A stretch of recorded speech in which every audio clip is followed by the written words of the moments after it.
Hello and welcome to Boostdy. Boostdy में आपका स्वागत है।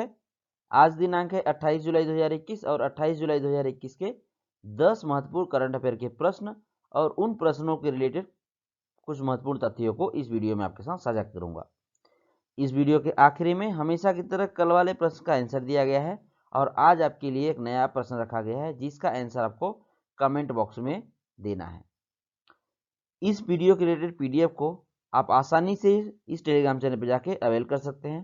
टेलीग्राम चैनल पर जाने के लिए आपको डिस्क्रिप्शन बॉक्स में और कमेंट बॉक्स में डायरेक्ट लिंक मिल जाएगा, जिससे आप जाके आसानी से यही पीडीएफ नहीं बल्कि इसके पहले जितनी सारी क्लास हुई हैं उन सब का पीडीएफ एक जगह आपको आसानी से मिल जाएगा। मेरा नाम है सुनील शाह। चलिए स्टार्ट करते हैं। प्रश्न पहला है, हाल ही में विश्व मैंग्रोव दिवस कब मनाया गया? 26 जुलाई, 27 जुलाई, 25 जुलाई या फिर 24 जुलाई? तो इसका उत्तर है ऑप्शन ए 26 जुलाई। अब ये समझते हैं कि विश्व मैंग्रोव दिवस आखिर मनाया क्यों जाता है। दरअसल दुनिया भर में मैंग्रोव वनों का महत्व को समझाने के लिए international day for the conservation of the mangrove ecosystem के रूप में 26 जुलाई को मनाया जाता है, जिसे विश्व मैंग्रोव दिवस के रूप में भी जाना जाता है। अब ये समझते हैं कि 26 जुलाई को कारगिल विजय दिवस के रूप में मनाया जाता है, तो इसके बारे में थोड़ा सा जान लेते हैं। दरअसल भारत की आन बान शान को बचाने के लिए हमारे वीर जवान सेनाओं ने अपनी जान का न्यौछावर एलओसी के पास देते हुए भारत की गौरव को बचाए रखा और विजय भी दिलवाया, यानी कि जीत भी दिलवाए। उन्हीं के विजय दिवस के रूप में कारगिल विजय दिवस मनाया जाता है। याद रखिएगा, ये हमारे भारत की शान है। 26 जुलाई ये हम ही नहीं बल्कि हमारे आने वाली कई सारी पीढ़ियां इस दिन की वजह से घर में सुरक्षित रहेंगी, क्योंकि इसी दिन पाकिस्तान के नापाक इरादों को नाकामयाब करते हुए भारत के वीर जवानों ने देश की शान को बचाया और देश की उस पीढ़ी को ही नहीं बल्कि आने वाली हर एक पीढ़ियों का ही रक्षा कर रहे हैं और आज भी तैनात हैं। याद रखिएगा। प्रश्न दूसरा है, हाल ही में कौन सा देश गोल्डन राइस के रोपण को मंजूरी देने वाला पहला देश बन गया है? इंडोनेशिया, फिलीपींस, जापान या थाईलैंड? तो इसका उत्तर है ऑप्शन बी फिलीपींस। अब आपको लग रहा होगा गोल्डन राइस, आपने सफेद राइस देखा होगा यानी व्हाइट राइस देखा होगा, आपने ब्लैक वी देखा होगा, पर गोल्डन थोड़ा अजीब लग रहा है, पर होता है। गोल्डन राइस भी होता है, जिसका रोपण का मंजूरी देने वाला पहला देश बना है फिलीपींस। अब ये जान लेते हैं गोल्डन राइस में ऐसा है क्या चीज जिसका सिर्फ रोपण करने के लिए एक प्रश्न बन गया और आपके लिए एक मुसीबत बन गया कि आपको ये भी याद करना पड़ेगा। चलिए समझते हैं। पोषक तत्वों से समृद्ध चावल की यह किस्म कुपोषण को कम करने में मदद करने के लिए विकसित किया गया है। दरअसल इस चावल की मदद से यह सपना है वैज्ञानिकों का कि इससे कुपोषण को कम किया जा सकता है। अब ऑब्वियस सी बात है, जहां कुपोषण कम किया जा सकता है सिर्फ राइस से, तो हर कोई चाहेगा कि ऐसा राइस का रोपण किया जाए। तो सबसे पहला देश बना है फिलीपींस। अब फिलीपींस के बारे में समझ लेते हैं। फिलीपींस का कैपिटल है मनीला। फिलीपींस की करेंसी है फिलिपिन पेसो और फिलीपींस के प्रेसिडेंट हैं रॉड्रिगो ड्यूटेर्टे। याद रखिएगा। अब अभी यहाँ पे मैप नहीं दिखा रहा हूं, कि भी कभी अगली क्लास में दिखा दूंगा जब कोई बड़ा मुद्दा आएगा फिलीपींस के रिलेटेड। तो ठीक है, चलिए आगे बढ़ते हैं। प्रश्न तीसरा है, कौन सी स्पेस एजेंसी बृहस्पति पर, यह है बृहस्पति, इतना दूर, समझ रहे हैं पृथ्वी से कितना दूर, तो बृहस्पति पे चंद्रमा यूरोपा मिशन भेजने की घोषणा की है? नासा, जाक्सा, इसरो या रॉसकॉस्मोस? तो इसका आंसर है वन एंड ओनली नासा। वो भी किसके साथ मिलके?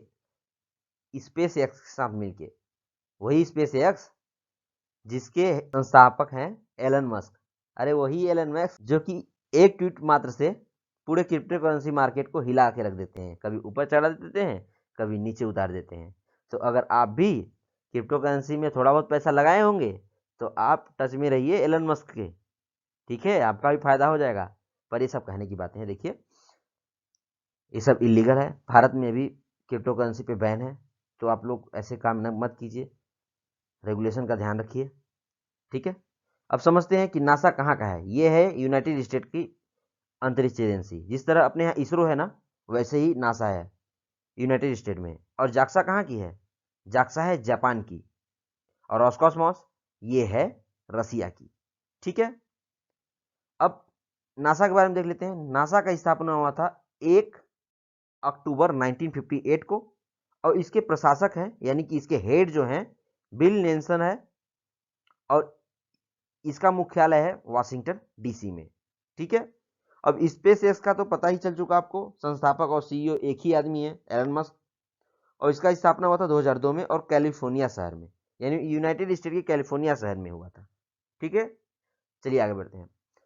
प्रश्न चौथा है, हाल ही में भारतीय पहलवान प्रिया मलिक ने, पहलवान है प्रिया मलिक, इन्होंने विश्व कैडेट कुश्ती चैंपियनशिप में कौन सा पदक जीता है?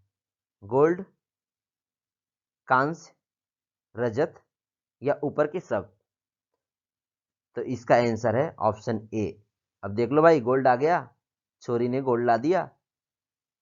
अब छोरी को सुन के आप गाना मत सुनने चले जाना, ऐसी धाकड़ है धाकड़ है वाला। ठीक है, और आप शायद थोड़ा सा मन में आपको लग रहा होगा कहीं ये टोक्यो ओलंपिक की तो बात नहीं है कि मैंने आपको बताया था। अब हर एक दिन आपको नया सुनने को मिलेगा टोक्यो ओलंपिक से रिलेटेड। नहीं नहीं नहीं, ये है हंगरी के बुडापेस्ट शहर में विश्व कैडेट कुश्ती चैंपियनशिप आयोजित हुआ था, जिसमें हमारे भारत की शान ये है प्रिया मलिक जी। इन्होंने गोल्ड जीता है भाई, याद रखना, सम्मान के साथ इनको देखना अब। ठीक है, और कहीं मिले तो दूर से नमस्कार नमस्कार कर लेना, पंगा मत ले लेना, नहीं पीट पाट देंगी। ठीक है, अब कुछ फैक्चुअल जानकारी देख लेते हैं। दरअसल इस पूरे कुश्ती चैंपियनशिप में भारत ने 5 गोल्ड के साथ टोटल 13 पदक जीते हैं। ठीक है, इसे याद रखें, और चलिए आगे बढ़ते हैं। प्रश्न 5वां है, 27 जुलाई को सीआरपीएफ ने 83वां स्थापना दिवस मनाया। सीआरपीएफ की स्थापना कब हुई थी? 10 मार्च 1969 को, 1 दिसंबर 1965 को, 27 जुलाई 1939 को, या फिर 1 मार्च 1963 को? तो इसका आंसर है 27 जुलाई 1939 को। सीआरपीएफ का फुल फॉर्म है सेंट्रल रिजर्व पुलिस फोर्स। लेकिन आपको ये याद रखना है कि 27 जुलाई 1939 को स्थापना जरूर हुआ था, लेकिन उस समय इसे क्राउन रिप्रेजेंटेटिव पुलिस के नाम से जाना जाता था, जिसको 28 दिसंबर 1949 यानी कि 1949 में central reserve police force enhancement act को पारित करके इसका नाम सीआरपीएफ रख दिया गया। और इसके डायरेक्टर जनरल है कुलदीप सिंह, और सीआरपीएफ होम मिनिस्ट्री के अंतर्गत आती है, और होम मिनिस्टर अभी के जो हैं अमित शाह हैं, और अमित शाह को अभी एक और मंत्रालय का पदभार दिया गया है, जो कि है सहकारिता मंत्रालय। और समझिए सीआरपीएफ का ये देखिए लोगो, और सीआरपीएफ का मोटो यानी कि एक स्लोगन होता है ना, वो है सेवा और निष्ठा, यानी कि सर्विस एंड लॉयल्टी। आपको जो जो तथ्य बता रहा हूं आप सबको याद रखना है, ये नहीं कि आप भूल गए। कल के सेशन में आपसे अगर पूछा जाए यही क्वेश्चन, किसी क्वेश्चन का आंसर बताइए, तो आप सोच भी पड़ गए कि सर ने क्या बताया था। ऐसा नहीं करना है। देखिए, आप अपने भविष्य के साथ मत खेलिए। आप यही भी वीडियो पॉज कीजिए, उसके बाद हर एक तथ्यों को स्मरण कीजिए कि मैंने क्या क्या बताया था अभी। आपको जब तक याद ना आए तब तक आपको सोचते रहना है और वीडियो को पीछे करके देखते रहना है। अब जब इस क्वेश्चन के रिलेटेड हर एक चीज को आप रट लें या समझ लें, या जैसे भी कर रहे हैं आपको याद करना है। ठीक है, प्रश्नों में को परीक्षाओं में उधेड़ के पूछा जाता है, ऐसे नहीं पूछा जाएगा जैसे मैं लिखा हूं। इसके रिलेटेड जो मैं तथ्यों को बताया ना, वो सब चीजें पूछा जाता है। ठीक है, चलिए आगे बढ़ते हैं। प्रश्न छठा है, हाल ही में केंद्र सरकार ने www.pmcareforchildren.in पोर्टल लॉन्च किया है। यह किसके लिए उपयोगी है? कोविड-19 अनाथों के लिए, कुपोषित बच्चों के लिए, प्राथमिक स्वास्थ्य के लिए, या फिर ऊपर के सभी के लिए? तो इसका आंसर है कोविड-19 अनाथों के लिए। दरअसल केंद्र सरकार ने pmcareforchildren.in नामक पोर्टल लॉन्च किया है। इसके तहत यह प्रावधान किया गया है, प्रत्येक अनाथ बच्चों को स्कूली शिक्षा में सहायता के अलावा 23 साल की आयु तक पहुंचने पर 10 लाख प्रदान भी किया जाएगा। याद रखिएगा। चलिए आगे बढ़ते हैं। प्रश्न 7वां है, गुणवत्तापूर्ण पेयजल उपलब्ध कराने वाला भारत का पहला शहर कौन बना? पुरी, अहमदाबाद, इंदौर या जयपुर। तो इसका आंसर है कौन हो सकता है, आप सोचिए। देखिए, अच्छे कामों के लिए ज़्यादातर आंध्र प्रदेश, केरल, जहाँ पे लोगों के बारे में सोचा जाता है, और उड़ीसा में ज़्यादातर ऐसी योजनाएं आती हैं। वैसे आती तो पूरे भारत में ही हैं, लेकिन हर एक राज्य ज़्यादातर चुनाव के समय पे ऐसा काम करते हैं। लेकिन ये जो 3 राज्य मैं बताया, ये ऐसे राज्य हैं जो कि चाहे चुनाव आने वाला हो या ना आने वाला हो, ये इन्वायरमेंट या यहाँ के लोगों के लिए काम करते रहते हैं। तो ऑप्शन में देखिए, पुरी है, अहमदाबाद है, इंदौर है और जयपुर है। तो कौन आंसर हो सकता है? तो इसका आंसर है ऑप्शन ए, पुरी। दरअसल ये उड़ीसा, जहाँ पे भी मार्कआउट कर रहा हूँ, उड़ीसा के मुख्यमंत्री नवीन पटनायक ने 2020 में ये घोषणा किया था कि नल से पेयजल परियोजना के तहत हर एक घर में नल से जल प्रदान किया जाएगा। तो इसी के तहत नवीन पटनायक ने गुणवत्तापूर्ण यानी कि 24x7 पाइप से पानी की आपूर्ति प्रदान करने के लिए यह योजना शुरू किया है। और उड़ीसा राज्य सरकार का ये भी मानना है कि आने वाले मार्च को, यानी कि 2022 वाले मार्च तक राज्य के सभी शहरों को कवर करने की योजना भी बनाया जा रहा है। और ये ऐसा करने वाला एकमात्र पहला राज्य है होगा, ये याद भी रखिएगा। बाकी सारे राज्यों में लगभग पानी ही नहीं मिलता है। अब चलिए मान लीजिए पानी भी मिलता है तो क्वालिटी नहीं रहती है पानी में। तो ये है गुणवत्तापूर्ण पानी दिलाने वाला पहला शहर कौन बना है? पुरी। और ये पुरी है उड़ीसा का शहर। ठीक है। प्रश्न 8वां है, भारतीय बैंकों को कर्ज की वसूली के लिए ब्रिटिश अदालत ने किसको दिवालिया घोषित किया है? विजय माल्या, नीरव मोदी, मेहुल चोकसी या ऊपर के सभी?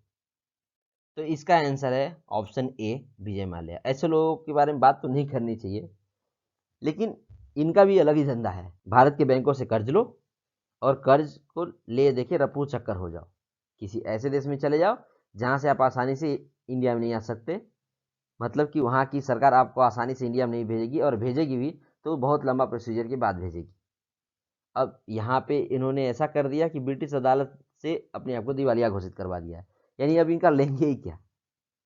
दिवालिया घोषित होने के बाद इनके पास बचा ही क्या? अब ये कह देंगे मेरे पास तो है ही कुछ नहीं, ले चलो जहाँ ले चलना है। लेकिन पैसे तो डूब गए ना। हमारे देश के बैंकों को ऐसा सोचना चाहिए कि वैसे अगर आप जाएंगे ना कर्ज लेने तो आपको नहीं मिलेगा, लेकिन ऐसे लोग जाते हैं, विजय माल्या, नीरव मोदी, मेहुल चोकसी जैसे लोग, तो इनको चाय पानी दे के बैठाया जाएगा। सर आइए, कितना लोन लीजिएगा? 10 करोड़, 15 करोड़, 1000 करोड़। 10 करोड़ 15 करोड़ तो छोटी बात बोल दी, लेकिन 1000 करोड़, 15,000 करोड़, ऐसे चाय पानी बिस्किट बकायदा दिया जाएगा।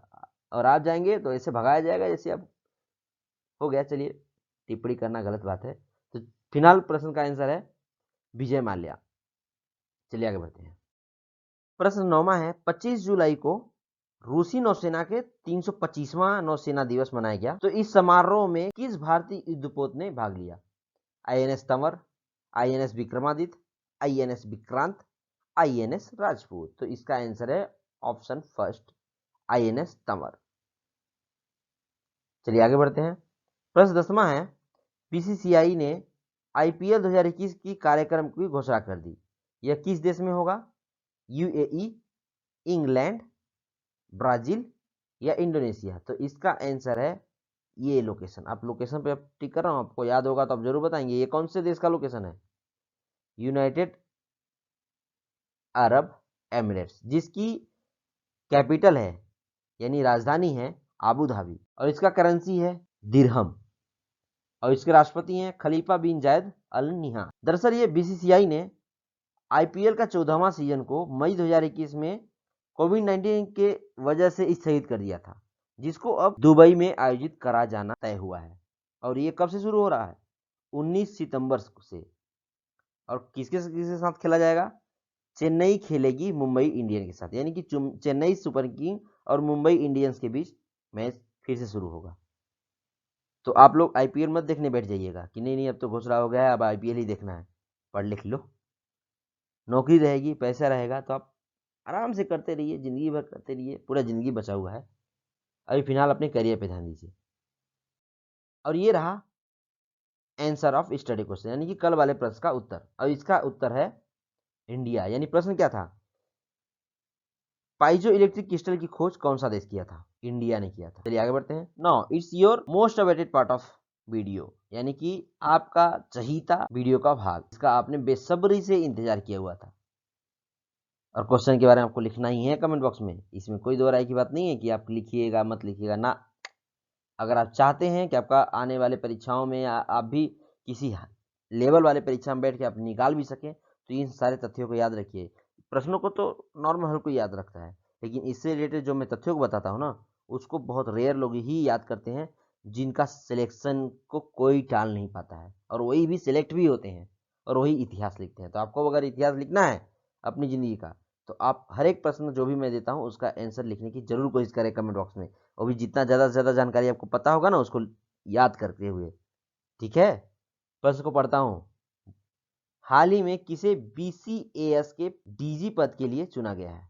उषा पाढ़ी, राकेश अस्थाना, MA गणपति और कमल नसीर। और ये ध्यान रखिएगा, BCAS का फुल फॉर्म भी मुझे चाहिए, ठीक है। और जो जो डिटेल में बताया था वही नहीं, उससे ज़्यादा भी अगर आपको पता हो तो उसको भी जरूर लिख दें। आपके हर एक कमेंट का वेलकम है, मैं पर्सनली वॉच करूंगा आपके कमेंट का, ठीक है। Thanks to tune with me. अगर वीडियो अच्छा लगा होगा तो लाइक कीजिएगा, शेयर कीजिएगा अपने सोशल मीडिया अकाउंट, फैमिली और फ्रेंडों के साथ में, और सब्सक्राइब कीजिएगा हमारे यूट्यूब चैनल को, ठीक है। और आपकी हाई डिमांड अगर होगी तो मैं अब सोच रहा हूँ छोटे छोटे 10-15 मिनट का वीडियो बना के कुछ इंटरनेशनल मुद्दों को सेपरेटली समझाऊं, ताकि आप जिसे कहते हैं ना दुनियादारी की समझ भी विकसित कर सकें, ठीक है। सब्सक्राइब कीजिएगा हमारे यूट्यूब चैनल को। Thanks for watching, stay tune, जय हिंद।